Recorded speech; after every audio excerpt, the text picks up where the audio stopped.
Infection control society آپ کو اس قسم کی خبریں بھی دینا چاہتی ہے جس میں بہت ساری یعنی کہ مہم شروع کر کے بیماریوں کو کس طرح ختم کیا گیا ہے۔ چین میں ایڈز کے اموات کی شرح 60% تک گھٹ گئی ہے۔ بہت اچھی خبر ہے جس کی مثال سامنے رکھ کر دوسرے ممالک کو بھی اس کے اوپر عمل کرنا چاہیے جن میں ایڈز کے امراض موجود ہیں۔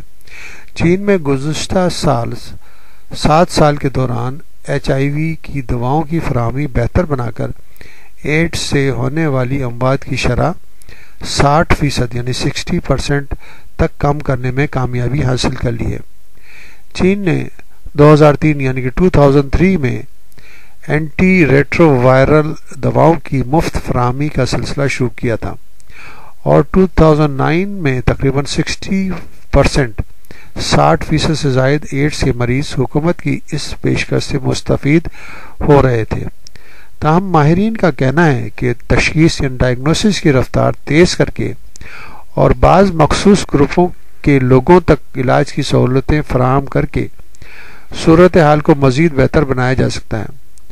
ان گروپوں میں معمر یعنی کہ زیادہ عمر کے حضرات، تارکین وطن، نسلی اقلیتی گروپس، بذریعہ انجیکشن منشیات استعمال کرنے والے اور صنفی تعلقات کے ذریعے HIV ایڈز میں مبتلا ہونے والے افراد شامل ہیں۔ ماہرین کا یہ متفقہ فیصلہ ہے کہ ایڈز کی تشخیص یعنی ڈائگنوسس جتنی جلدی ہو جائے مریض کی زندگی بہتر بنانے کے امکان اس قدر زیادہ روشن ہوتے ہیں۔